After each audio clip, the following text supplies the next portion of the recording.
It's time for the insane, the honest, and the profane with your hosts, Brandon Combs. Jed Hoyer has been a coward as a GM. He doesn't go out and he doesn't make the big splash signings. He doesn't spend the money in the right places. But then I don't let Craig Counsell off the hook because, yes, did he get put in a bad spot with this rotation by Jed Hoyer? Absolutely. But then you didn't put those guys that you did have in a position to succeed in the playoffs. And Ryan Fitzgibbons. I mean, if he's just as good as Justin Fields, it's probably the worst draft pick in the history of Bears football. It probably is. And one of the worst draft picks in the history of the NFL. It's Combs and Fitz, Windy City Sports Talk, right here on ChicagolandSportsRadio.com. And welcome to Combs and Fitz, Windy City Sports Talk. It's your boy, Brandon Combs, along with my guy who is been captured by the Iranians, apparently, Ryan Fitzgibbons, who looks like he is in some sort of prison encampment. Fitzy, what the hell's going on, brother? I got a new house! What? Yes! A new casa, a new place. I feel comfy. I'm in a carpeted room, so it's not as... The sound might be a little better, not that anyone cares. I wish Studio I was under wealthy. construction. I wish I could afford multiple houses. Must be nice. You think I have multiple houses? You have multiple children and ex-wives. It's not. I mean, I guess so. Technically, I might have multiple houses. They just got them. Kind of how that works. You're so generous. But You're so generous. You just give and give until you can't give anymore. we're gonna have to work on more. We're gonna have to work on your camera angle. I'm gonna have to come down there next week and work on your camera angle because I look like a big freaking giant, and you look like you're like You this look little like- miniature. You look being like on you're a Johnny screen. Carson when Johnny Yeah. Carson used to be like 3 feet higher than the guest, Yeah. and I look Yeah. like the dumb guest. But Well, here's the thing, though. Like, you don't have let me put you in a solo layout because you don't have any pictures up on the wall yet. You got a couple of them leaning there, but they are properly spaced. So do me a favor, and before I come over, do not hang your photos, so that I can show you how to hang photos straight and with proper spacing. Yeah, all right. I'll see you guys there.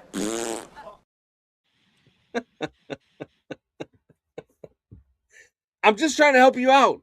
I'm trying to help you out so that, you know, all of the listeners, your sister, Jeremiah, Doubting Thomas aren't just giving you flack week after week after week.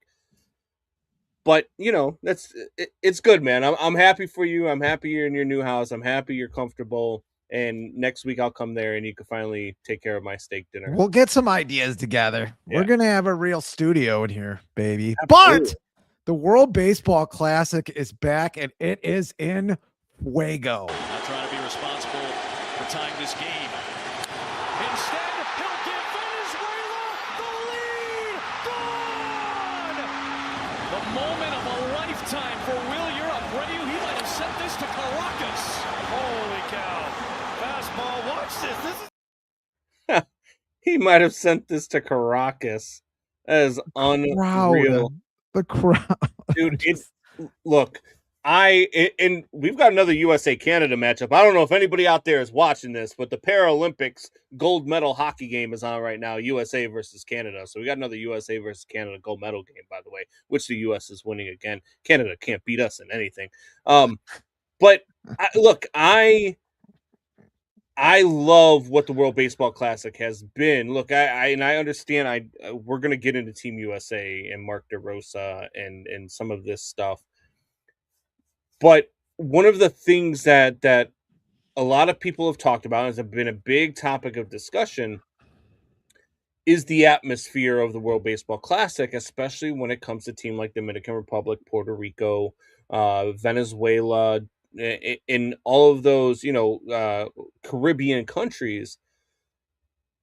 But that's just the way it is, man. Like, when you watch the Caribbean series, I remember, and I talked about this this week on BetMGM Tonight, I remember a game in the Caribbean series in November where a guy hit a solo home run in the first inning, and it took them 2 minutes and 45 seconds to round the bases. And I thought when I saw the replay, I thought it was a walk-off. and because it took them so long, and I was like, oh, it's a really cool moment for a walk-off. And then right after that, they're like, yeah, so 1-0. And I'm like, what?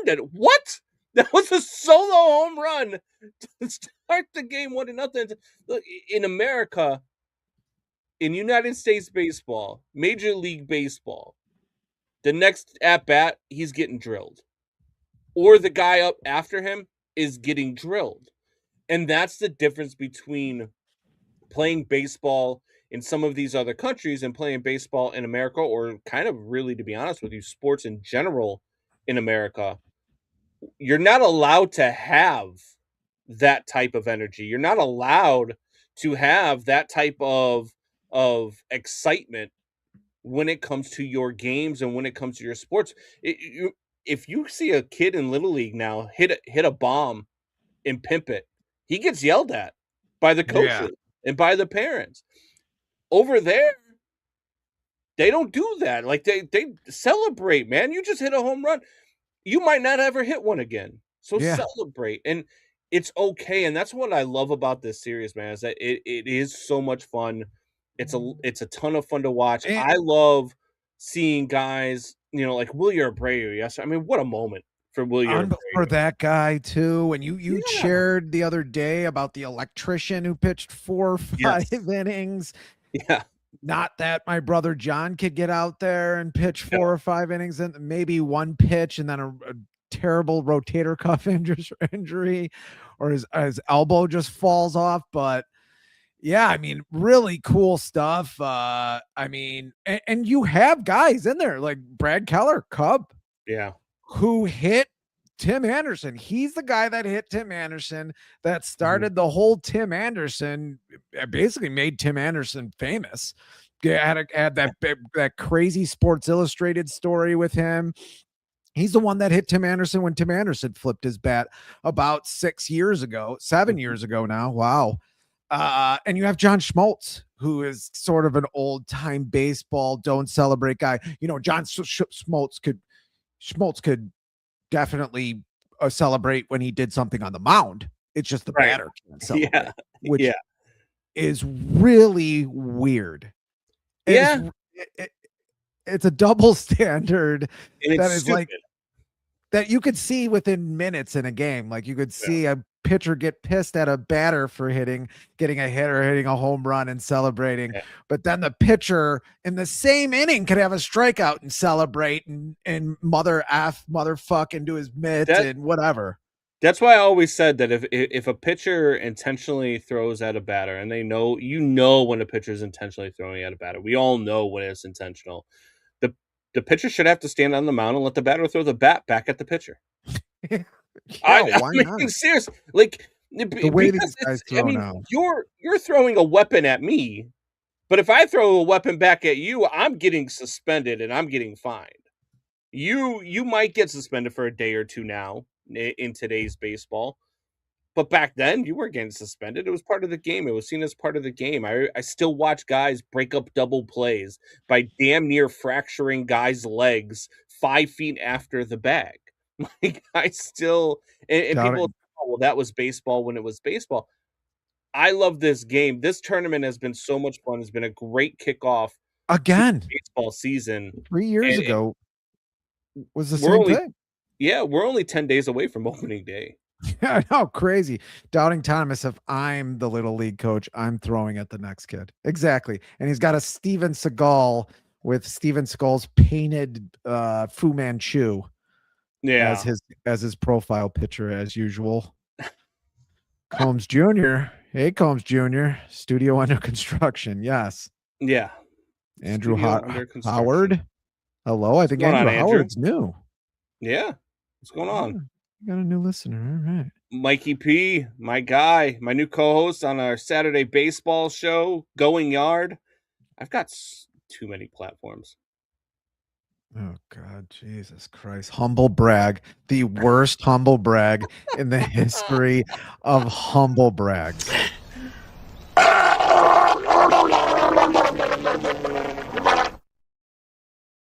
It's Makes you want to something. puke.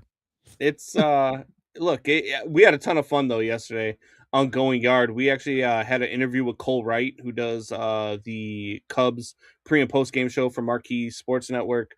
Had him on the show.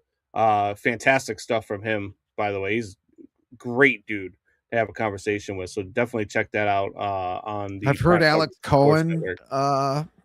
calling some Cubs spring training games. Yeah, which is cool. Our old buddy. We had an interview with him last year. yeah. Maybe he'll come back on this year. Who knows? He's a lot busier. And we talked to him that day when we had him on about him, getting a larger role within the Cubs organization. So it was kind of cool to hear him on. I heard his voice in the background and I was like, I know that voice. And then it was him. So pretty cool.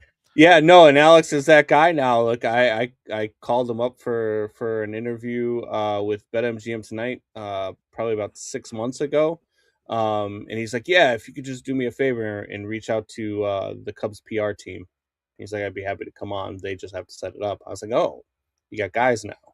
We got guys. He's got guys now. Call my people to call your people, and Megan, don't act like a batter charging the mound isn't effing amazing, snowflakes. No, I love when a batter charges. Yeah, I mean, that's talking part of the game, and I don't even mind when a pitcher throws at a guy or gets mad at it. But don't tell me it shouldn't be a part of the game for a batter to celebrate. I just said you could do whatever you want. I literally just said that if a batter gets hit with a baseball on purpose, he should be able to throw his bat at the pitcher on the mound without punishment. You want to call me listen with your ears, Megan. Listen with your charge the mound and the pitcher is 6'5". Do not go at his legs, a la Robin Ventura. Yeah. Just, try to knock him down some other way because that did not work out for Robin Ventura that well. That's you look like Dad's Oompa Loompa. Oompa Loompa. I should get some. I should have got some of Donald Trump's makeup going. I shall call him Mini Me. Daddy, can I go out late tonight? I have a Get popsicle. in my belly. Can I have a popsicle, Dad? Dad, why do you smell like Screwball? Why do you always smell like Screwball when you yell at me, Daddy? Mikey P, I'm just here waiting for Brandon to put over Team Italy. Look, Team Italy yesterday with a great win over Puerto Rico. When that game starts and Puerto Rico hits the home run right off the bat, I was like, oh, here we go. But look, Mikey, just like I know you're Team Italy, but I told you yesterday, I'm rooting for Team Italy to get back to Tuesday. Because if the United States beats the Dominican Republic tonight with Paul Skeens on the mound, I want my lickbacks. I want to beat Team Italy in the championship. And Italy's good, man. Can I have a moment to be illogical? I feel like that's the entire show. Pretty sure we've had 4 years of you being illogical, but sure, go ahead. Why did Kyle Teal have to play on Team Italy? He's not even from Italy. And how many White Sox players have to get hurt running the bases? Best player on the team, out 4 or 5 weeks to start the season. Best player on the team. He's 4 for 6 in the World Baseball Classic, and he hurts himself stretching a single into a double. I just can't. I can't do it. I can't do it this year. I can't. Seiya Suzuki got hurt sliding into second yesterday, trying to steal a bag, and he limped off. It did not look good. Bat. And you need that bat. I know. And this is why I said, and people give me so much hate for saying this every time I say it, but I say it every time we have an international tournament like this. Professional athletes should not be playing in these tournaments. I do not want my guys playing in these tournaments. These tournaments, these international type tournaments, the That's World Baseball interesting. Classics, are for college athletes. They're for amateurs. They're for the minor leaguers. They're for the guys that need to get seen by, they need to get seen by scouts. These are not for the guys who are getting paid $50 to $60 million a year. It drives me nuts, and I get it. Like, I understand playing for your country, and I know what it means. Unless you're Tarek Skubal, who's a coward, I know what it means to play for your country. But wow. I don't. Best pitcher in the league, probably. He's a coward. He's a coward. Okay. We can get into that. He's a coward. You can. Clearly, you don't pay attention to my Twitter, but that's okay. Well, I'll forgive you. I commented on one of your Twitter posts. Yeah, like I didn't get a comment back. Yeah, well, because Anyway. Oh man, I'm Team Fitz with all his energy. Brandon, you need energy. That energy, Mike. I got a new coffee maker that grinds the beans and then makes the coffee. So I just keep drinking coffee, and I'm not really a total coffee drinker. So I've had like 4.5 cups today. Mike, he's also on the mic for 1 hour a week. So he gets to build up all of this energy. That's got 2 mics now. What's that? If I do 2 mics for an hour, does that count as any? Unbelievable. Ryan, did you draw a little hammer on your construction sign? I did, Megan TV. Thanks for noticing. You're the only one that notices. God forbid my partner notice anything. I noticed that I put into this show. God forbid he notices that. Trust me, I noticed. You traced it. I did not trace it. I did it literally. Oh yeah, you did. Before the show started. You traced that little hammer. I hate you. I just hate you. And I have to sit through a steak dinner with you next week. You do. Steak dinner you won off of me. Yeah. Why did I win that steak dinner? Because you bet against our Bears. I did it because the Bears won when you picked against them. So you trust me. When I say steak dinner, I am going to pick out the best steak that money can buy because you bet against it. If this was just like a bet on the Cubs, Sox for the whole season, who has a better record, I would take it easy on you. But you bet against the Bears while we were doing a Bears pregame show. So you deserve every bit of this. Oh, why wouldn't I mean? I'm gonna always tell it like I see it. And that was the Philly game. Wrong. It was the Eagles game. They were going into Philadelphia. Mm-hmm. They had just a couple weeks before lost to the third string quarterback for the Ravens. Yeah. Just a couple weeks before. There's a few weeks before then. No one thought they were going to win. I did. It's not like I took points or anything. I just had them losing. Brandon's high quality steak is at Waffle House. It used to be. Steak I was in the Marine Corps. Yeah. Get a steak and a waffle and a couple lines of Coke, and we'd be good. Oh, wow. That went off the rails. Anyway. So yeah, no, World Baseball Classic has been great. We are 10 days away from Major League Baseball's opening day. You got the Yankees and the Giants in San Francisco on the 25th. That will open the season. And then on the 26th, everybody plays. Look, it's early. Baseball at Wrigley on March 26th. What do you want to bet? Snowed yesterday. I was just going to say, what do you want to bet 30 degrees and snowy on opening day? Yeah. I mean, there's videos from through years of that. And now we're starting seasons 4 or 5 days earlier.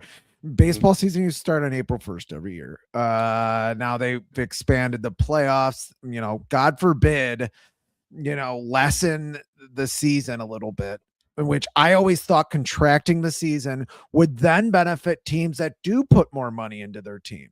You could do it naturally that way because then teams would want to get to the playoffs more to have more home games in their stadium. God forbid contract the season, which is, I'm sorry, it's too long. I love baseball. This is actually the best time to be a baseball fan. You got the World Baseball Classic, which has been unbelievable again. I mean, 3 years ago, it's almost topping 3 years ago, and 3 years ago was one of the best tournaments I've seen in sports, period. You had the championship game ending with Shohei Ohtani throwing to Mike Trout 3 years ago, if people forget that, which was awesome. We watched the game together. Yeah. I was a little drunk, but anyway, yeah, no, I mean, it was incredible, and you need more of those moments, and I think you're getting more of those moments. I know people are down with Team USA.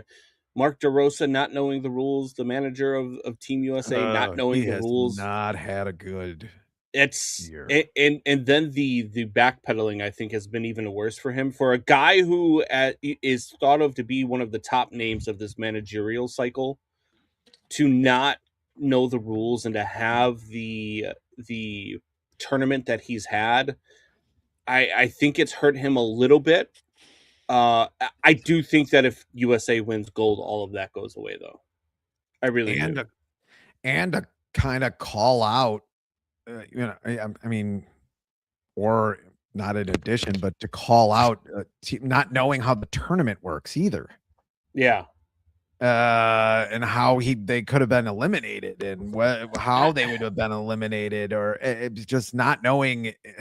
Well, here's my thing: how much do you put that on Mark DeRosa and the guys? Because I will say this: the World Baseball Classic tiebreaker rules are pretty damn confusing. You take the number of runs given up divided by the number of outs that you've played.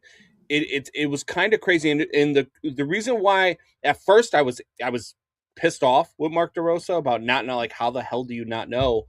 And then what happens is that morning I'm on Coaching Company that Monday morning, and I think that the Team USA needs Mexico to score 5 runs. So I tell Jonathan Coachman, hey, we just need to get 5 runs from Mexico and we'll be good. And he's like, no, you're wrong. We need Italy to score 4 or less. And I was like, wait, what? I said, no. I said, I'm reading an article right here from USA Today, which broke it down. And it literally said the games that the ways the USA would lose is anything 4-0, 4-1, 4-2, 4-3, 4-4, any of those numbers by Team Mexico or Team Italy wins. So I was like, yeah, so we just need Mexico to score 5. But then I saw the article he was looking at, and it said the exact opposite.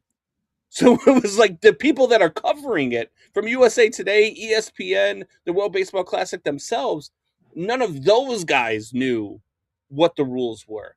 Everybody that DeRosa talked to that day, even on, because the big thing was that he went on MLB Network and talked to the people that, because that's where he works, talked to them and said, hey, we just need to, we're already in, we already have our ticket punched, we just need this, blah, blah, blah. But nobody else knew that he was wrong until after the game. And for me, like, I dialed back a little bit. I'm being so angry with him. I still do think it's a bad look, because as a manager, it is your job to know what the scenario is. It is your job to put your players into that. And instead you were like, you let them celebrate the night before. By your own admission, the guys were getting after it a little bit. So we're going to give some guys some days off. And I mean, that part is on you, but I'm not as angry with him as I was directly after the game for not knowing the situation, because it was pretty damn confusing. Yeah, I mean, it is confusing, but you would hope the manager, USA team, would be able to, at least before he says that, like, how prepared are you? Yeah. To even, I don't know. But then to just say you misspoke, I mean, you didn't misspeak, you just didn't know. Like that's the real issue there. And we're getting into political territory. Where it's like, I misremembered. Yeah. It's like the old Hillary Clinton misremembered. Oh, yeah, don't even, I can't even. We don't want to get into all that, because misremember Benghazi. Yes. Anyway, I give him some of the blame for sure. Actually, I give him most of the blame for sure. But nobody else knew the rule either. Nobody on the team told him he was wrong. None of his coaches told him he was wrong. None of the people that he talked to in the media told him he was wrong. Nobody knew the situation either. So I do give him a little bit more of a pass there. I think Mark DeRosa is a smart baseball guy. I like Mark DeRosa a lot. And I think that he's going to do a good job. I actually think he's going to be the manager of the Cardinals next year, which I think he could turn that team around pretty damn quickly. I do like Mark DeRosa as a manager. I think he's going to do well with Major League Baseball. It has been a bad tournament for him, though. Yeah. I mean, Cardinals still rebuilding. Might be a perfect time for a change there. I don't doubt the Cardinals at this point. Yeah. It's hard to, but in that division, I think it's got to be again this year the Cubs division to lose. Yeah, I mean it should be, right? Especially with Milwaukee getting rid of their ace and I'm there with it. I actually think that the Cardinals are not the Cardinals, the Reds are the biggest competition. I thought that last year as well. They did come on in the second half. They did. I made it to the playoffs. Yeah, I think this Reds team is there. I know a lot of people still look at Milwaukee, but I think Milwaukee takes a huge step back. This lineup, I mean, with the exception of William Contreras, with the exception of Jackson Chourio, like there's a lot of question marks there in what this team can be, and their pitching rotation has already suffered injuries. I mean, you've already got injuries to your top two starters, and you don't know what you're going to have beyond that. So I do think Milwaukee takes a big step back. I actually think Pittsburgh finishes ahead of Milwaukee in this division. I like the Cubs, followed by the Reds, followed by Pittsburgh in this division. So I do, but look, man, this Seiya Suzuki thing, I need to know what the injury was. I haven't seen an update on it just yet. I don't know how long he's going to be out, how much time he's going to miss. Hopefully not much, because that's a big bat. Yeah, he slid into second, and I like. It didn't look like he did anything, which makes it even a little bit more concerning. Because when you have a knee injury, and it doesn't look like you did anything, usually, I mean, non-contact knee injuries are never a good sign. So hopefully the Cubs can get some good news out of this. But yeah, I don't. How do you feel about? Like, I mean, I know Kyle Teal getting hurt. How do you feel about pro athletes playing in these tournaments? It's weird. I think I remember talking about this 3 years ago. I mean, why not? You have minor league players who are treated worse than any other professional, whatever you want to call it, amateur players in any sport, in any of the four sports. They're treated worse than hockey minor league players. Hockey minor league players actually go to a Wolves game. I mean, they're treated pretty well. And that's like a low minor league for hockey.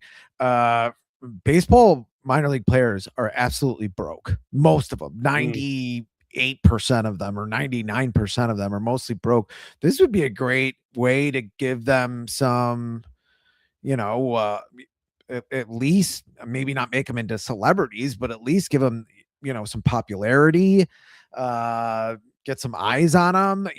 It could be good for the teams as well. I just think you'd have to get other countries in on that and have fun with that, especially the way the world's going. A lot of people not liking each other out there when it comes to internet. But yeah, I mean, I think going amateur would be great. I mean, they did do it in the Olympics when baseball used to be in the Olympics. Robin Ventura was, I think, on one of the last Olympic teams.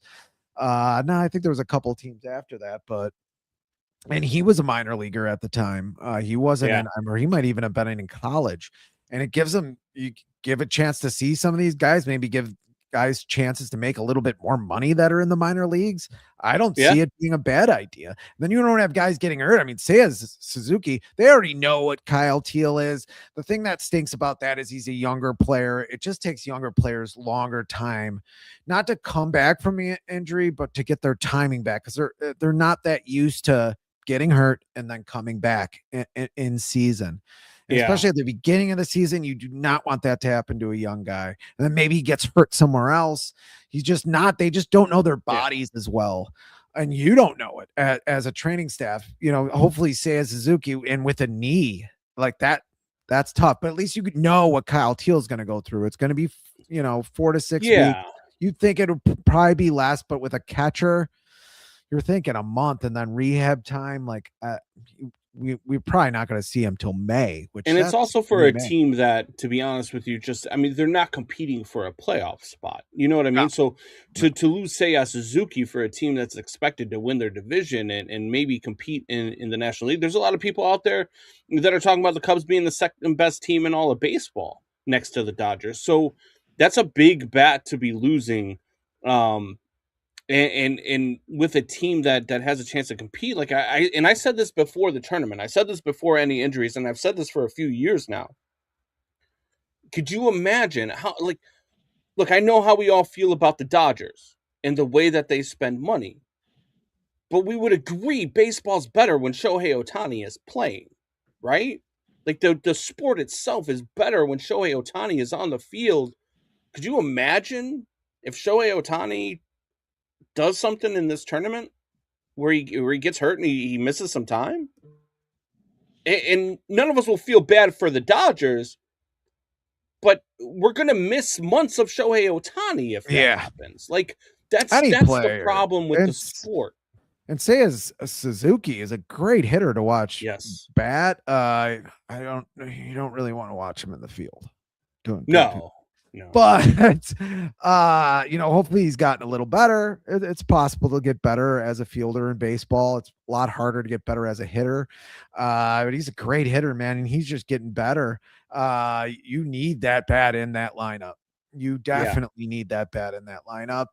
It's going to be a good lineup anyway, but you need that bat in that lineup. And if he hurt his knee, that's a problem. And really just having an up and coming player like Kyle Teal, who was, like I said, he was 4-6 in the WBC, to not have him playing, 120, 130 games like he was going to play for sure. Good left-handed bat. I mean, he really came on at the end of the year last year. Even the rookie of the year on the other side, the National League, I forget his name, but he was a catcher. Kyle Teal actually in the second half had better numbers than him. So not having him in, it's something. With the knee, that's a different injury. With a hamstring, you kind of think with Kyle Teal that was probably going to happen anyway. Sometimes with a hamstring, it's just a matter of time. It's just, at some point in spring training, this injury could happen. With the knee, that Seiya Suzuki's injury seemed more like an acute injury that happened during a game where he's going all out and that. With a hamstring injury, if that thing's gonna pop, it's probably gonna pop. And that's the other side of this, right? Like you've got these guys playing in these games, and I mean, look, they want to win these games. They take these games seriously. They have a lot of pride in these games, so they're going all out at a time where their bodies are used to just ramping up. Yeah, true. You know what I mean? And that's another problem that I have with the World Baseball Classic, is that I've always felt like, once every 3 years or so, do this during the All-Star break. Screw the All-Star game. Let's watch 2 weeks of World Baseball Classic in June and July when these guys are full bore and ready to go. Like, I think that's, if you're going to have your professional players, if you're going to have your $50 to $60 million a year guys playing in these tournaments, that's when you do it, not in March, and it's just, that's where it's just tough. I mean, it's tough, and I know that these guys want to play. I mean, you see it with Team Dominican Republic, with Puerto Rico. I mean, you got Vladimir Guerrero Jr. In the second inning to make it a 1-run game the other day, going all out, head first slide, trying to avoid tags, getting, you know what I mean? Like Soto. Yeah. Great slide. Yes. In the Dominican Republic game. Slide. The swim move slide, which was terrific. A terrific slide, but that's a big boy. Yeah. That is a big boy making that slide. I don't know if I'm the Mets. I think the Mets are going to be really good this year. I think they retooled. Yeah, they got rid of Pete Alonso, but they brought a lot of guys in as well. I think the Mets are going to be a good team. I think they're going to compete well in that East. I think that East is going to be because I think the Braves are coming still too. Yeah. I think that could be a really tough division, maybe the best division in baseball. I mean, I really think that's going to be a crazy division with the Phillies. I think are still going to be competitive too. I think it's going to be an interesting National League. I don't know if they're going to be stronger than the American League, but I still think it's going to be an interesting National League, especially with the Cubs. And my question to you, though, Brandon Combs did not have the Cubs winning the division last year. He had the Reds winning. Milwaukee ended up surprising everybody. Yeah. Who do you have? Are you ready to predict who wins the NL Central this year? Yeah, the Cubs win the NL Central. I mean, I think the Reds are their closest competition. I think the Cubs win somewhere like 94, 95 games. And I think that the Reds are somewhere in that 88 to 90 win mark as well. And I think it's going to be a competitive division. I think the Pirates are going to be better than people think. I think the problem with the Pirates is the lineup, right? Like, we don't know how many runs they're going to be able. Their pitching staff is really good. The Pirates pitching staff is even borderline after elite. Even after Skeens, yeah. So I like that. But for me, it's the Cubs and the Reds, and then everybody else. So yeah, I have no problem predicting the Cubs to win the division this year, and they should. And if they don't win the division, they're probably dealing with a ton of injuries. Yeah, which could be a problem. That's my only worry, is that pretty much from a fielder perspective, from non-pitching perspective, you were okay last year. You didn't have a lot of injuries, and now we already see one injury, Seiya getting hurt. Is there going to be another big injury? I mean, Pete Crow goes down. That'd be a big injury, not just from an offensive perspective. I don't think he'll hit as many home runs, but he'll be around the same pace. I just think from a defensive perspective, that really hurts you too. And I think that, the Cubs have one of the better defenses in all of baseball, top to bottom. I mean, there's not a much better outfield. There's definitely not a much better defensive center fielder in the game than Pete Crow Armstrong. Their infield is, left to right. I don't know if there's a better infield in the game when you go Bregman, Swanson, Nico, and then you're probably Michael Busch is probably everyday first baseman. Yeah. So yeah, I don't think that there's a better defensive team in baseball. I just think that the worry you have is just injuries. Yeah, it's very rare. It's just the law of averages that you have 2 seasons in a row where a lot of your position players don't get hurt. They get hurt way less than pitchers. That's why the Cubs usually do invest more in position players. Just even in their drafts, they do. They will go free agency or trade on the pitching side. That's how they got Jake Arrieta back in the day. Jed Hoyer does not. He's definitely a different GM than Theo was, but he kind of has almost the same philosophy, which I'm not totally against. I think they could do better on the pitching side, but they really invest in position players because they don't get hurt as often. They just don't. But 2 years in a row, not almost having nobody be hurt for a long period of time just doesn't usually happen 2 consecutive years in a row. We'll see if it does. If Seiya Suzuki's out for a while, they're already going to be a little bit behind the 8 ball. I don't think he hurts you as much because he's not on that defensive side, like you were saying, as much. He was going to play some outfield for sure. He was going to play, 80, 90 games in the outfield, maybe a little less, but I just think 2 years in a row without having another position player get hurt might not happen. I think that's the only worry I would have. I have the Cubs winning this going away too. I think it's over 90 games. I think wins this division Well, I mean, Yeah. it's hard for me to bet that hard against Tito, though, there in the Reds dugout. I mean, that guy just makes the playoffs, man. It's kind of inexplicable what he's able to do as a manager. And the Reds are an interesting team. They do have a lot of young talent. They don't spend a lot of money.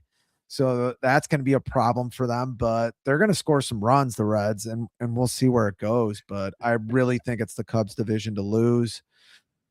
I remember Dad cut Combs Jr. You want to read this or? I know exactly what he was talking about. This might have been one of the reasons why I got divorced. I remember Dad cut his date early back in 2015, 2016 when we were visiting Chicago because Arrieta was throwing a no-hitter. So we had come in to visit family. Wow. And my mom decided that she would watch the kids while we went out for a date night. And Arrieta, it wasn't just a no-hitter, it was a perfect game that Arrieta had going. So we came back early so I could finish watching the game. Wow.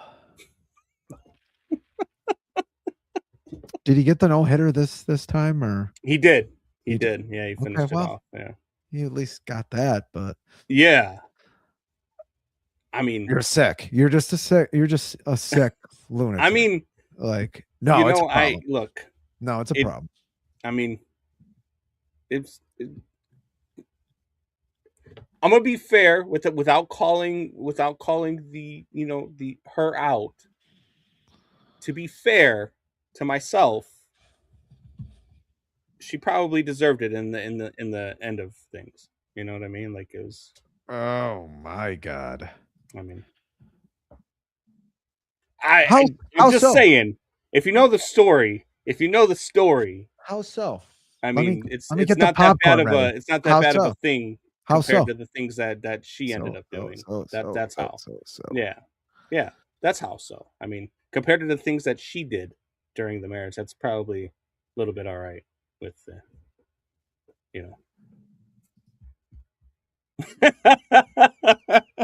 The one time she's watching the show with the boys. So once again, I didn't call anybody out. I didn't say anything. Sports story. I wonder if anybody out there has stories of things they missed because of sports. I'm trying to think. I'm sure a lot of people have things they miss because of sports. I mean, look, especially now that I work in the industry, I miss all sorts of things because of sports. Because I have no choice. I know the Cubs were in the playoffs. Yeah. When I got married, the Cubs were in the playoffs. It was 2016. It was October of 2016. I think they were playing the Dodgers at the time. But they were way ahead. Some people were watching the game, but they were way ahead. They ended up beating up on the Dodgers in that series. I think that might have been the time where the catcher hit the grand slam for the Cubs. Well, no, if that was the case, then it was a 1-1 game when he hit that grand slam in the 8th. No, this was maybe. Yeah. But weddings kind of go late, so it doesn't. In those games end around 10. Your wedding doesn't end till like midnight. So I was in the bar the whole game. Thanks, Doubting Thomas. Thanks for being there for me, brother. Montero home run. Yeah, no, it was the Montero home run. So it was 1-1 for a lot of the game. I think it was. I mean, I wouldn't have even gone to your wedding. Okay, this what? It was WrestleMania weekend. She wanted to hang out. He said, no, it's WrestleMania weekend. What are you, out of your mind? You think I'm going to go over and see some girl when I could watch dudes in tights for a weekend? What are you kidding me? WrestleMania, Combs Jr.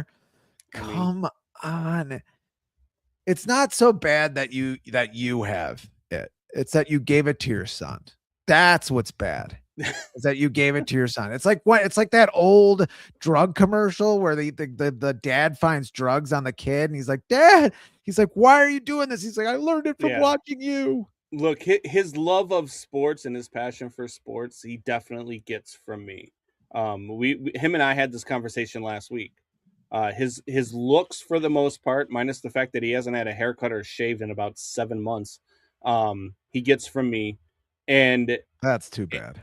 And his love for and passion for sports he gets from me. His, maybe his everything else he gets from his mom, his attitude, his anger issues, all from his mom. You're gonna be out. I'm just gonna say this to Junior. You're gonna be out watching your sports game. You're gonna ditch your wife, and you're gonna come home. And you're gonna come home to this.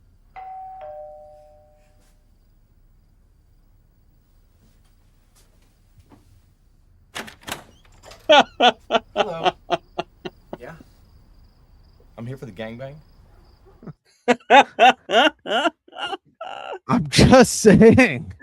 I'm here for the gangbang. I'm just saying, Junior. Look, people say sometimes sports are not everything. Sometimes sports are not everything. I mean, you disagree. I do. It depends on the sport, right? Like, look, I'm watching the Paralympic hockey gold medal game right now. There was nothing on at 10 o'clock in the morning. I needed some sports, so I'm watching the Paralympic gold medal game right now. It's 4-2 USA right now over Canada with 4 minutes to go, by the way. At least you gave up on women's basketball. Well, I mean, women's basketball kind of gave up on itself. And you gave up. Yeah, when they got mad because they weren't getting paid more when their league is totally in the red. Some people need to tell them. You know what's funny? You got to make money to get more money. They actually did profit last year. They actually did make. I think it was something like way behind. No, last year and maybe even the year before they were profitable. But those were the first 2 years they were profitable. But they weren't profitable by enough to pay these players what they want. No, not even close. No way. And while they make fun of their prize stallion, the reason why they make any money at all, Caitlin Clark, they sit there and abuse the hell out of her the whole time. In 2 years of making money, you're still down money. Like, I mean, 15 plus years of negative $40 million doesn't equal two years of plus, I don't know what, 2, 4, 10 million, 20 million maybe. Like, I don't even know if they made that. Did they even make that much? I don't even know how they could have made it. I'm looking it up right now. We'll get our production staff on it. But I don't know. And I will say this, not to shift gears for a second. If somebody was going to get hurt, if a position was going to get hurt on $200 million last year, they made. Yeah, they generated approximately $200 million in revenue for the 2024 season. Yeah, but what's the profit? What's with some reports noting. Oh, so I'm sorry. Yeah, so roughly 200 million. So they with that number exceeding, so they profited 10 million. Woohoo! Yeah. And they all want. In 2019, they lost 50 billion. So I mean, and they all want 10 million a year. You can't pay every player. It's asinine. 10 million a year when you make $10 million. It's gotta be. I mean, you pay them by percent if you want, but at that, the players have to be careful.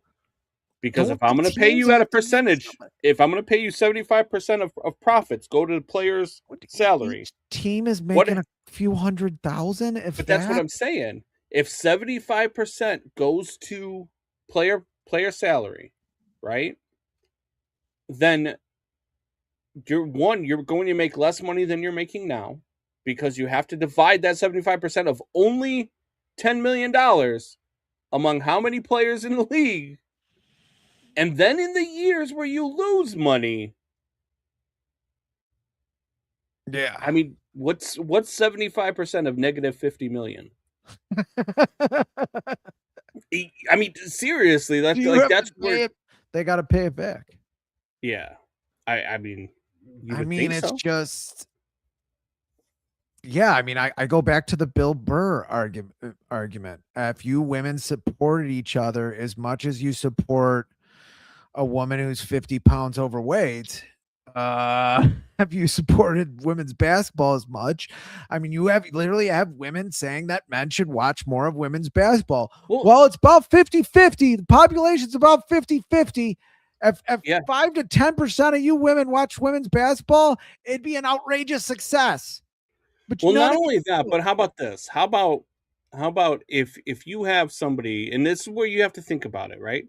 You have somebody who is taking care of you, right? Day after day, day in and day out, they are just taking care of you. They are they make sure that you eat, they make sure that you bathe, they make sure that everything. You've got a vehicle, you've got a roof over your head, they take care of all of it. And for years and years and years, you don't pay anything back. And then one day you decide to give them a couple $100 in return. Does that make you...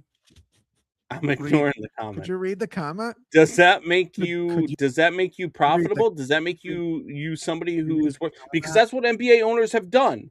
NBA owners who own the WNBA and own these teams for years and years and years have lost hundreds of millions of dollars. And in the year after you make 10 million, you want more money? Yeah, exactly.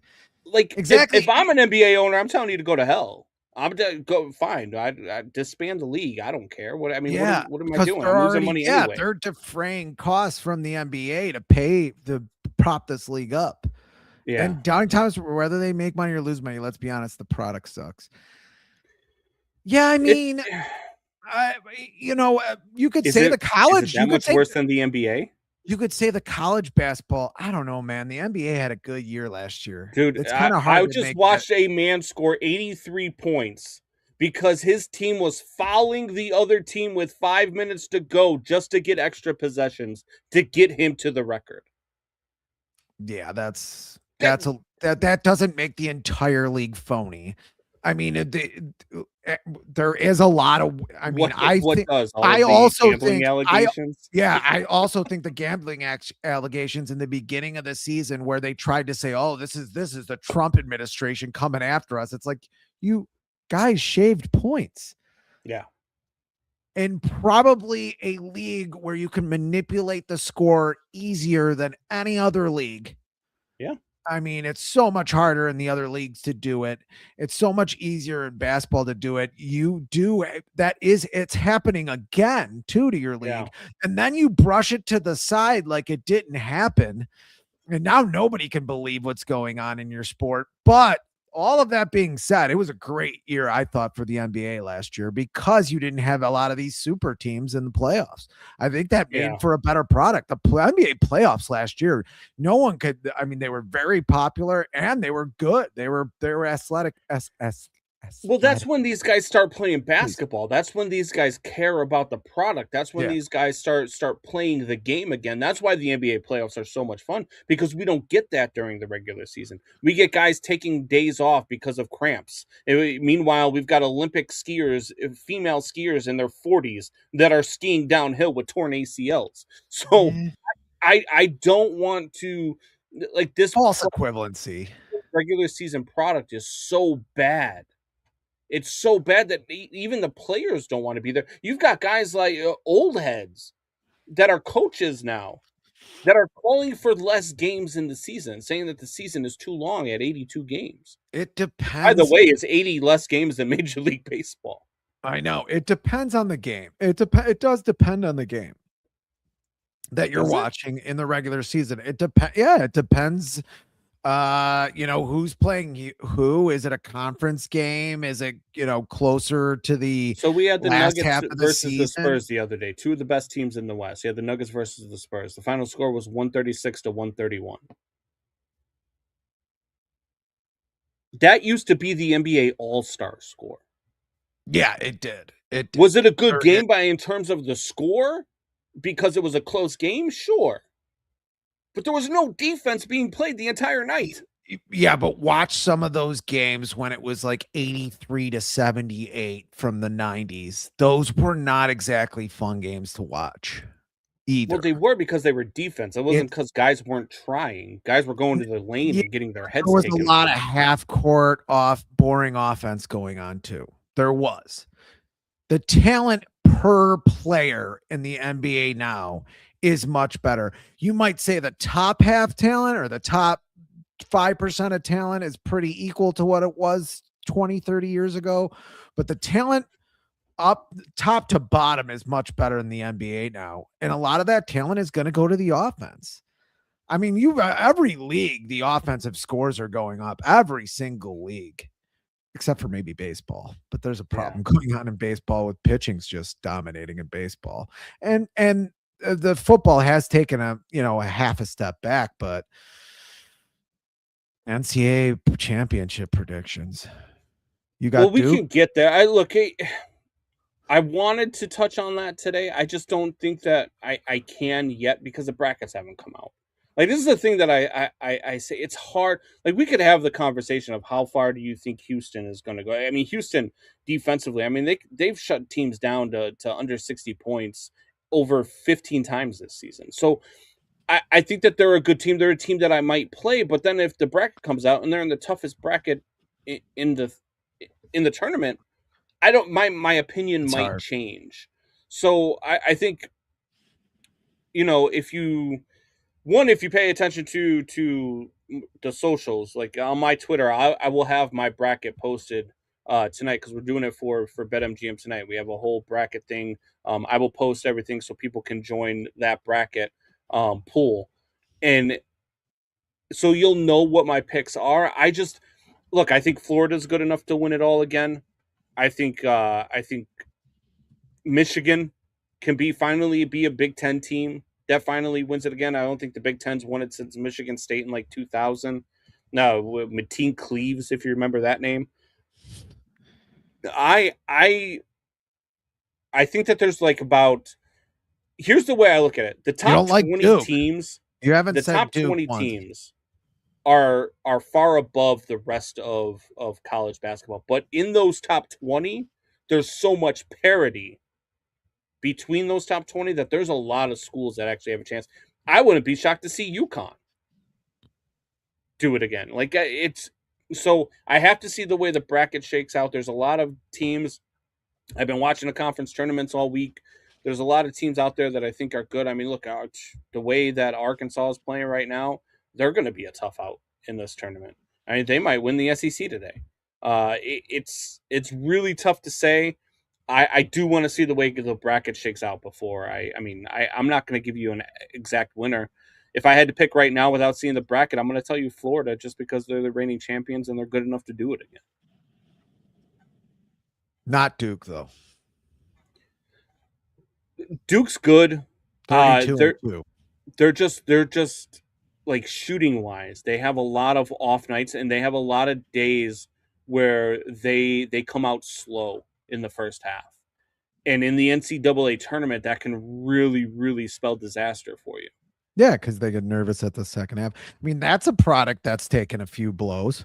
Yeah. NCAA basketball, because a lot of the best players don't spend as much time in college anymore. And it shows. It does show. I mean, you could say, they try hard.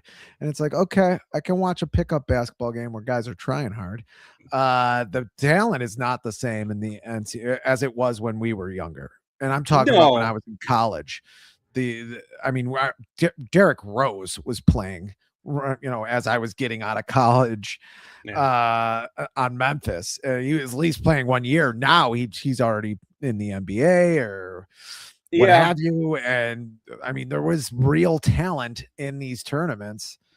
Well, now with the NIL and everything else, I mean, look, the NIL, I'm going to say this until I'm blue in the face. The NCAA has to get a hold on the NIL. I just don't know how they do it. I mean, it has gotten out of hand to the point where, I mean, they've got players now that are playing in the G League that are coming back to college to play for colleges.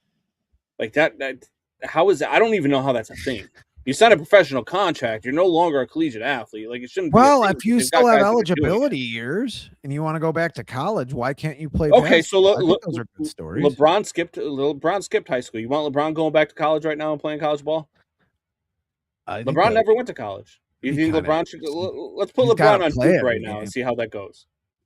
That'd be kind of interesting to see. That's not that's I mean, that's not the though. storyline I want. I want a storyline where a guy, is 25, he's not getting a chance to play. He wants to go back to college. He goes back to college, and so you want a grown man to go back to college and play against a bunch of 18-year-olds to prove that he can play in the NBA and be a third or fourth stringer, because guys do it all the time. I mean, guys do it where they're who's the last guy? Gibson. God, what was his name? He was on the Bulls for a while. He came out. He was like 24 years old. Losers do it. That's who does. Losers. He was 24 years old. I'll look up his name, but he played for the Bulls, and he played in the NCAA till he was like 24.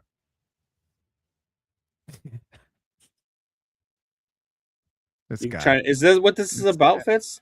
You're trying to go back to play some college ball? I don't think I would have any more. I don't think I would have any more eligibility, Doubting Thomas, because I actually graduated from college. So, ooh. Ouch! Wow. I'm not even sure if he did or not, but Shots I'm hoping fired. he didn't. I'm hoping he didn't. I think he did graduate from college, so it's probably wrong. But whatever. Which college, though? We're inaccurate. What? College? Which college did you graduate from? Phoenix Online? No. Eastern Illinois University. Oh, all right. So we've been in the tournament. They've been in the tournament a few times here or there. And they've had some college or some NFL quarterbacks. Yes. NFL coaches. Sean Payton. Shanahan was an Eastern grad. I call that a college diploma. I do. The education system in America calls that. And the education system in America is a great system. And they call it a diploma. I was just going to say, if you're going to reference the education system in America as your... It is terrific. It is terrific, sir. You shut your damn mouth. You think you could come on here and wear your green Cubs hat because it's St. Patrick's Day and be like, look at me. I got a W on. Fly the W. We haven't even played a game yet. Meanwhile, why did they sign Bellinger, huh? Meanwhile, you traced your penis onto a freaking construction sign. Yeah, because it's a sledgehammer. That's why. Yeah, it looks like one. That's for sure.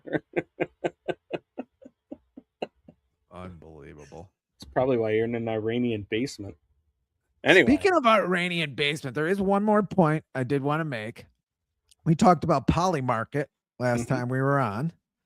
That's the betting site that does the, side bets and a bunch of prop bets, like crazy prop bets, like who's going to sing at the halftime show. They did have a prop bet and odds. First of all, I was an English major. Here we go. I don't know what that means. What, I can't speak. I guess I can't speak. But anyway, first of all, Polymarket had a prediction on the Iran war starting. Someone made a bunch of money off of that. How they knew, I don't know. I actually, that Chat GPT wrote this sign. However, Chat GPT wrote that. You son of a bitch. Anyway, getting my point, Polymarket did have on the Iran war, had a bet for that. Someone made a bunch of money that the Iran war would start on the date it started. I forget what date. I think it was like a Sunday morning at like 2 a.m. Our president comes up in a baseball hat, worse than yours, to say that we're going to start a war. But that's beside the point. Then they took it down, but it's a huge story. Polymarket had odds on somebody using a nuclear weapon in this war, which is really out of bounds. That's the weirdest prop bet I've ever seen. Doing? I mean, it's unbelievable. And somebody who sits on the board of Polymarket, Trump's son, does. If they do, you're not going to be able to collect. I know. what is going on with these I mean, it's just off the rails now with gambling. And we just talked about gambling with basketball. Yeah. It's just getting weirder and weirder out there. Like, why would you ever want to place that bet? Look, I won. Yeah. And now I can burn the fire in my furnace with the money I made, I guess. I don't know when the nuclear winter starts. Speaking of weird markets, the NFL market. Yeah. Has yeah, been no, insane. we can end there. Actually, I can't believe we haven't hit it. Yeah, let's talk some. Well, one, the Bears we could talk about too, Sure. but I want to start with the Max Crosby stuff. Yes. Just a wild turn of events with the Max Crosby stuff, right? Like you have Crosby gets traded to the Baltimore Ravens on last Friday. Yeah. They go for a physical on Monday. Trey Hendrickson, mind you, is still on the market at this point. And Max Crosby, all of a sudden, at 8 o'clock on Monday night, the trade gets nixed because he didn't pass a physical. Mm-hmm. Now, I don't know about you, but he just came off meniscus surgery, and everybody in the world knew it because he posted on his Twitter photos of the meniscus surgery. Now, he wasn't going to pass a physical. At least I mean, probably not. Yeah. And you have a GM who all of a sudden was like, hey, Trey Hendrickson's still on the market. Trey Hendrickson's probably going to cost you about $10 to $12 million less per year. And you don't have to give up 2 first-round draft picks to get him. Now, he's not the same quality as Max Crosby. And at 31 years old, I don't think 3 that years you older. want him for 4 years. Yeah. I don't know what he was thinking. I mean, maybe he had something on Polymarket where he bet that, the Max Crosby trade would not go through. I don't know. But I felt like to me, it seemed like there were some shenanigans there. I don't think that if Trey Hendrickson is off the market at that point, which then they come out and they say, oh, we were already working on a deal with Trey Hendrickson. I don't believe that either, because if you were working on a deal with Trey Hendrickson, then why didn't you sign him already? Like, why didn't you sign him on the first day of free agency instead of on Wednesday after the deal gets nixed? Why didn't you do all these other things before you knew that you were going to have the money to do it? And so I think there's something there, but I just think it's a wild story, man, and it's something wild to follow. And now, I mean, the question is, do the Raiders keep Max Crosby? It seems like they're going to. Max Crosby has said, I'm a Raider. I'm staying here. Run that ship back. The Raiders are talking like they're keeping him. Your brother's texting me that the Raiders jets are landing at O'Hare. Like, I don't know what's going on, but it's crazy. Yeah, I mean, I mean, the Ravens do not. The only people who don't look good in this, I don't think Max Crosby looks bad. I mean, you just came out of surgery. Yeah, you're not going to pass up. Like, I don't.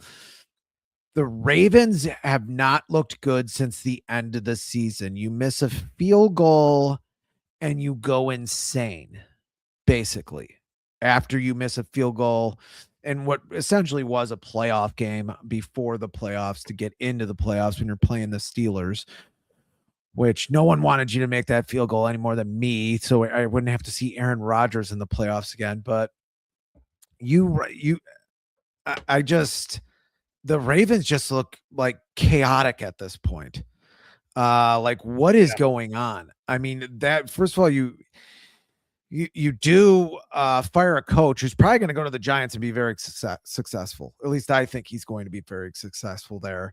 A very popular coach, by the way, not just with players, just within the league. And then you do this where you trade somebody and you kind of want to get out of it as soon as you do that. It's like you made a decision, like sink or swim with it. And now if Max Crosby has like 18 sacks this season and the Raiders squeak into the playoffs after having the worst record in the league, they probably won't, but you never know. It's football. Like, geez, The Bears made the playoffs. The Bears won a playoff game, for Christ's sake, this past year. I mean, it's a very weird situation. And I think the only people that look bad are the Ravens in this. I mean, what is going on over there? Actually, an organization that you could respect before the end of this year. I don't get it. I mean, it's really bizarre. I think the Bears could probably get Max Crosby at this point for less, but I don't think the Bears are going that way, folks. I mean, you're going to have a max contract with a QB soon. I mean, you're going to have to put that puzzle together. And don't think every decision that Poles is making right now for the Chicago Bears isn't looking forward at having a $50 million quarterback, and that's on the low end. He's probably going to get $60 million a year. Yeah, they can move stuff around and do this or that. They're going to have a giant cap hit coming for Caleb Williams. I mean, that is why, and I know I keep saying it, and I said it on the phone to you the other day, that is why you have Ben Johnson here day one for Caleb Williams, because then maybe you win a Super Bowl last season because you have a Caleb Williams that's in the same offense for 2 seasons in a row. That's why you do it, because those 3 years, if you have the quarterback you think you're going to have moving forward, you don't keep the defensive coach that's an idiot as your coach, because those 3 years are golden. That's why the Bengals make the Super Bowl in the second year of Burrow. That's why the Chiefs win a Super Bowl. I mean, that's why the Chiefs are having trouble competing now, because you got a guy on a max contract, and Patrick Mahomes is a terrific quarterback, but he's not going. It's hard when you have a guy on a max contract building a team. You need, especially when you haven't drafted well on the offensive or defensive line. When you haven't drafted well on the defensive line, you're putting that much money into it. You're not also going to take Max Crosby on. You're not able to do that anymore because you're paying Montez Sweat. You're paying Grady Jarrett. I mean, you're paying a lot of these guys. Dangbo, who's been hurt, you're paying him money. Like, you're not that puzzle does not fit into place where you have a Max Crosby. I don't think it was ever going to happen. And Trey Hendrickson getting $90 million to me is absolutely insane. You're going to have him playing on guaranteed money when he's 35 years old. 90 million. He got 112. 112. Sorry. I think we guessed at 90 million, but still, I mean, and a lot of that money, maybe it's 90 million guaranteed. No, it's 112 guaranteed. It's 120 after incentives. It could be 120. He's not hitting those incentives. A guy that just didn't play. Did he even play it down last season? I mean, you got a problem here. I think that's a big problem with that contract. You were never going to sign Trey Hendrickson either. You got to hit in the draft. You just have to hit in the draft now. And you need you're probably going to need a safety to bring along now that you didn't. Now that you didn't sign Brisker. He did play last year, 7 games. He had 4 sacks, 11 solo tackles, 1 forced fumble in those 7 games.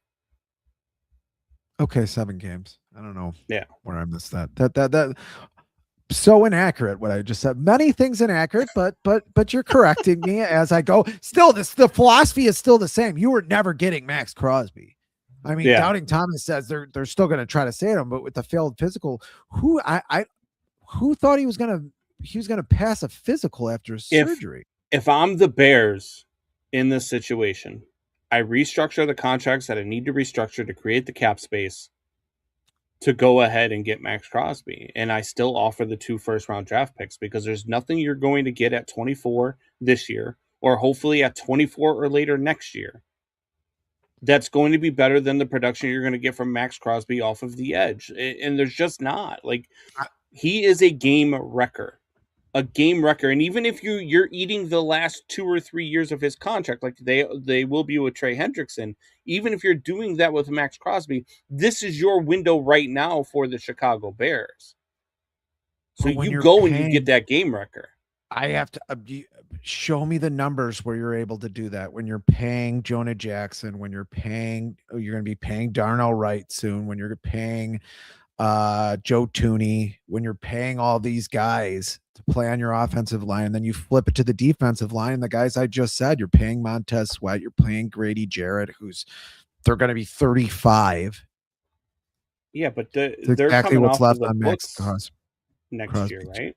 Like, if I'm not mistaken, the Bears have a ton of money coming off the books next year, and they did that on purpose because of the Caleb Williams stuff. Yeah, because they're not. Yeah, they're not paying some option in the fourth year. They're Caleb Williams will have a contract after this year unless something catastrophic happens, and he's not very injury prone. You do have a lot of contracts out there. Yeah, I'm sure there's a lot of money coming off, but then you have to have guys replace them. I think they have to win in the draft here. I don't think Max Crosby's happening. It just doesn't. You can't pay for that many people. Yeah.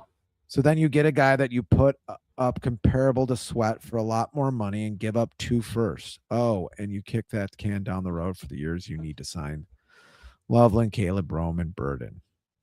Well, before any trades, restructures, anything like that, the Bears will have $40 million in cap space next season, and that's before they decide what the actual salary cap will be next year either. Which it'll go up again, I would think. Yeah. It's football. But that's not a lot. I don't know. That would scare me. Here's the thing about him compared to Sweat, though, right? Like, sure, but he's able to contain better than Sweat. Like Montez Sweat. Now, I'm not looking at just the sack numbers, right? Because Trey Hendrickson has eclipsed Max Crosby in sacks as well. But the way he contains, he almost single-handedly beat the Bears this year. Max Crosby did. He did, and he crashes down on the line. When was the last time you said that about Montez Sweat?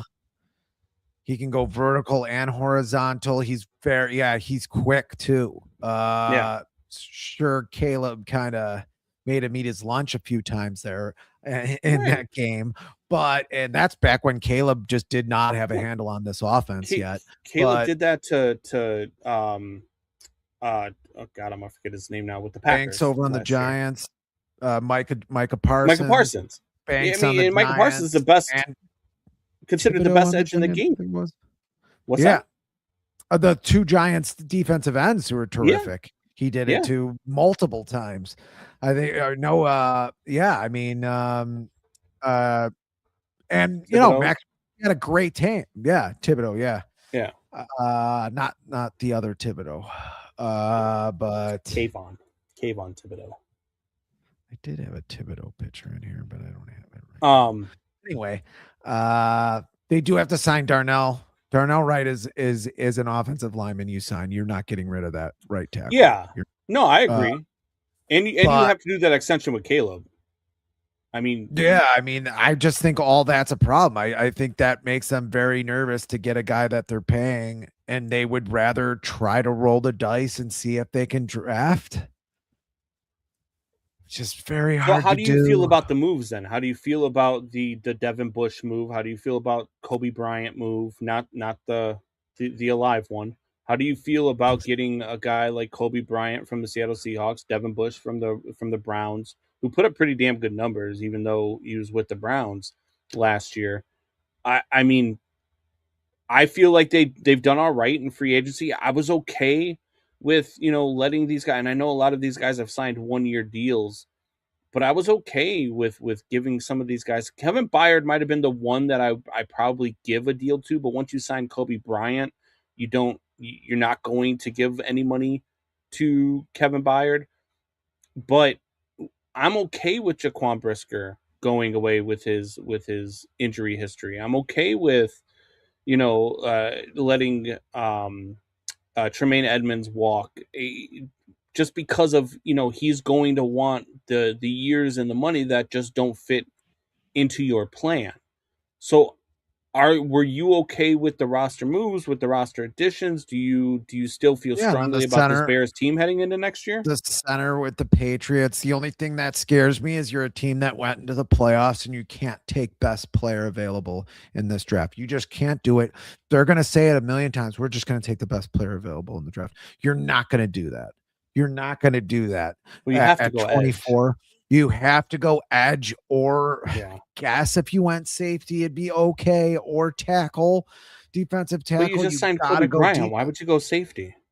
Well, you bring somebody along. I mean, I don't know. You probably need a strong safety to back the to be a backup here at some point. I'm just saying anybody on defense, defensive tackle, I would take as well.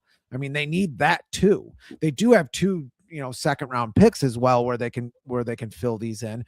But yeah, I mean, you want a defensive end. You're not going to take best player in this draft. You've kind of pigeonholed yourself where everybody knows you got to take these few positions. It's defensive end or defensive tackle. Yeah, I'm just saying they also probably need a cornerback. They've still got Javon Dexter and Grady Jarrett at defensive tackle, but they've also got the kid that they drafted last year, Shamar Turner.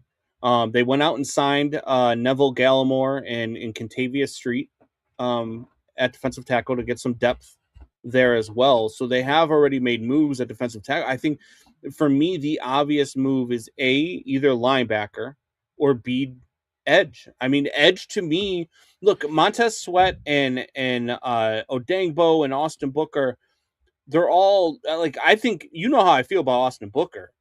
I've loved this kid since last year or the year before last year when I saw him in the preseason. I was like, this kid's going to be really damn good. He's just so slow. You need a speed rusher off of the edge. They don't have any speed off of either edge. You can get that in the draft. You can get that in the draft for sure. You can get that in the draft. Absolutely.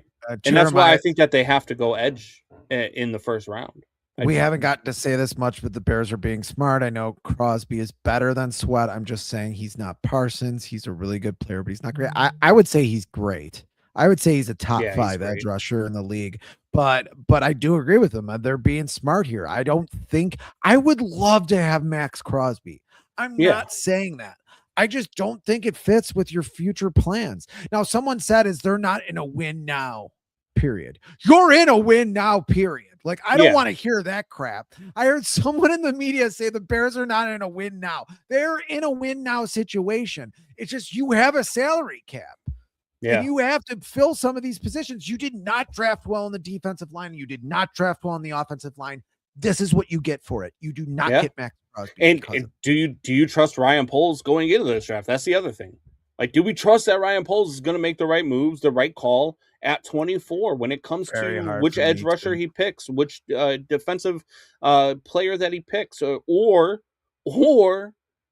could you imagine they go running back at 24? Unbelievable. No, I would not. That's no. You can get that in the 3rd or 4th round. No, we're not doing this again. I'm not doing this again. I'm just telling you. I'm not doing this again with you this year.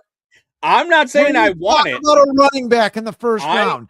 Johnny Thomas is 2 minutes away of bringing up Barry Sanders. And I want an edge. But I'm just saying, would you trust Ryan Poles to not go that route, especially if there is a guy there at running back that looks like kind of a monster? No. I'm a hard pass. You need defense really bad. You got lucky that you had a pretty damn good defensive coordinator. And on top of that, you had some ball hawks, some advantageous turnovers. Really, you did. Some of those turnovers were great plays. Some of those turnovers were great plays. The 2 guys who had the most turnovers are gone. Nahshon Wright and Byard, who you are already mentioned. Both of them are gone. But, maybe Kobe Bryant, I've heard good things about him. I haven't seen him play a whole hell of a lot, but I've heard good things about him. But I don't know if you're going to have another season there where you have all these turnovers. You're going to have to stop some teams. You weren't able to stop teams. There were certain periods where you'd go a quarter or 2 where you're going to stop teams. You have to be able to stop teams if you're going to play better. That was a lot of the reason why Caleb's numbers weren't as good, including his completion percentage. That people don't. Let me ask you this: when you're playing from behind, when you're playing where your defense can't stop anybody, you're going for on 4th down a lot more. Your completion percentage is not going to be as good. Well, let me ask you this then, because Arvell Reese and David Bailey, sweaty over here. They probably go in the top 10 or the top 5 of the draft, I should say. Arvell Reese might be the best player in the draft, the edge from Ohio State. David Bailey, the edge from Texas Tech, probably goes somewhere in that top 5 as well. Maybe to the Giants at 5. They could use another edge, or they might even go safety. If you're the Bears, do you trade next year's first round draft pick, the number 25 this year, and probably a second round this year, or if not both of your second rounds this year, to hop into the top 10 to grab a Ruben Bain Jr.? And I know people are talking about his arm size and all that stuff. I don't care. I watched this kid dominate some of the best offensive linemen that are coming out of this draft off the edge in Miami. Like, I mean, you're mortgaging your future, but you're getting that premier edge rusher at a prime age. That's a lot of picks. And you'll have him for 5 years on a rookie contract. Do you go and make that move for because that's what it's going to take. I mean, that's what it's going to take to get a guy like that. But if that's the guy that changes your defense, that takes you from here to here and makes you a legit Super Bowl threat, do you mortgage that? Or do you need too much if you're the Bears to give up that many draft picks? Better be. That's a lot of picks. You need that many picks to get up that far up in the. If you need that, I would say so. If you're hopping in the top 10, and why aren't I know you're doing it for the contract. I get that because it's a rookie contract. But why aren't you doing that for a for sure thing? Then what's the for sure thing? Max Crosby. Well, yeah, but because Ruben Bain Jr. is a lot younger, and Ruben Bain Jr. doesn't cost you $37 million a year. It doesn't. No, it doesn't. Yeah, you better be for sure. I'm a no on that, just at face value. Okay. I mean, is he gonna be a generational? I mean, I'm going to need something. I mean, he changes the face of your defense for sure. No one's a Myles Garrett, so I'm not going to bring that name up, but I'm going to need a guy who's there is a Myles Garrett in this draft, and that's Arvell Reese, but you're not getting him. Arvell Reese probably goes 2. Yeah, but I don't know if you can call anybody a Myles Garrett. I mean, my mind, Arvell Reese is pretty damn close. Very few have been better than him, if at all. Yeah, but Reese is a dog. I mean, there's no planet where you can get up high enough to get Arvell Reese. I think he goes number 2. And to be honest with you, if the Raiders didn't have such a need for quarterback, I would argue Arvell Reese goes 1. I think Arvell Reese might be the best player overall in this draft, and I love Francisco Mendoza. Jeremiah says if they take a running back, he's creating fake Ryan Poles sex tapes and leaking them. I'm not having the running back conversation. I just think I think that if Jadarian Price is there at 24, I think that the Bears, because I know Ryan Poles, that's why I think that they have that conversation. Are your dogs barking? They are. They're upstairs running around playing with one another, barking. Troy Garment says turnovers come in waves. Can't rely on those every season. I mean, some teams are able to do. I mean, we know Dennis Allen's defense usually does have a lot of turnovers. I mean, Lovie Smith did it for years here. Players would come in and come out, and they would still get turnovers. Like some defenses that are geared towards turnovers do create more turnovers, but he does have a point. They do come in waves, and you can't. Yeah, you do have to go. I think you have to go defense. Too bad this isn't the draft like the 2024 draft where a defensive player isn't picked till the 16th or 17th pick in the draft, and you don't have, your players to pick from there. Yeah. No, it's going to be interesting to see what the Bears do. Are you as high on the Bears heading into the season with the roster moves, with the subtractions there's a lot of subtractions and only a couple of additions so far. So the rest of the additions will come through the draft. I think you have an offensive team right now for sure. I mean, I'm not saying anything, but you have a quarterback that's not going to play 8 games this season. And what I mean by that is I don't think he got it together until that Philadelphia game. And maybe even after that, Caleb Williams got it together this year that I owe you a steak for. I don't think they got the offense together until then, or even had an identity until then. Even then, the identity had to change. But I think this year, going into this year, this is going to be a top 10 offense for sure, unless something catastrophic happens. This is going to be a top 10 offense. I feel really good about the Bears this year, actually, because of that, because you're playing the full complement of games. Don't really tell me the strength of schedule. Yeah, some teams are going to be good every year, but there's teams that are going to be bad that were supposed to be good, and teams that are good that were supposed to be bad. It's the NFL.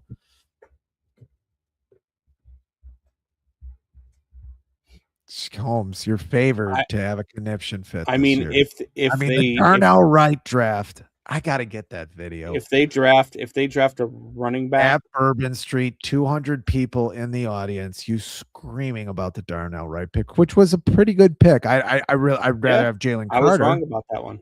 I'd rather have Jalen Carter, but they had already made the trade at that point. Yeah. What did you say before that? What? If they draft a running back, I will definitely have a conniption fit. Oh, I will too. But you said you said something else. I don't know. Yeah, you did say. I was wrong about that. Oh yeah, no, I was wrong about the Darnell Wright move. But the reason why I had the conniption fit was because at that point I felt like I can't remember what it was. I knew that the Jalen Carter, I was okay with them not drafting Jalen Carter because of the issues that he had, and I didn't think they had the locker room to deal with the issues. I think the problem that I had was they didn't go wide receiver. I believe they left. You wanted your boy. Yeah, and they left him on the board. I think that's why didn't learn how to play football until his 3rd year. When you're a good team, you are the strength of schedule. You don't worry about it. That's a good point. Yeah. Yeah. I mean, it's one of those things you look at their opponents and at this point, to be honest with you, we really don't know what their opponents look like because you still have to go through the rest of free agency. You still have to go through the rest of the draft. We don't know what the rosters look like. So it's still to be determined. I'm on board with the Bears. I'm on board with Ben Johnson. I'm on board with this roster. I have all the faith in the world that they're going to be a competitive team, and they're going to continue to be a competitive team for quite a few years here. So I'm good with it all. Yeah, I mean, you had one of the most entertaining NFL seasons ever. I don't care of any team. Definitely the most entertaining football season I've seen. Because of some of the players that are going to be on this team, and offensively they were terrific. I thought maybe the view change on the cameras might help with our size difference. It somehow made it worse. Yeah. Yeah, especially if I don't know if you can see we the both have blue form. Shirts on too. I think that makes it worse too. That we're both wearing blue shirts. If you could see the vertical form, I don't know if you can, but I can see the vertical form. You look like you fit in my pocket, which I wouldn't mind that. Warm in there? Got any candy in there? I bet you there's candy in there. There's always candy in there. There's always candy in there. You sound like a pedophile. Are you ready to get the hell out of here? Yes. Let's get the hell out of here.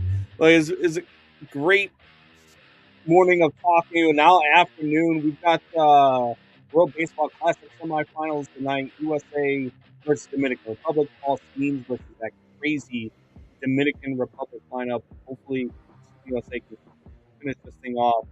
Yeah. On Tuesday, we've got Selection Sunday today, so brackets will be coming out. Stay tuned for that. I will be posting the bracket that you guys can join. I'll fill one up. And yeah, so until next week, same bat time, same bat channel. I'll be at the Fitz compound next week, so we can try to get his. Gonna get weird. Trying to get his studio out of under construction. But see if we get there. Till next time, same bat time, same bat channel. Tell your friends, tell your neighbors, tell your enemies. See you later.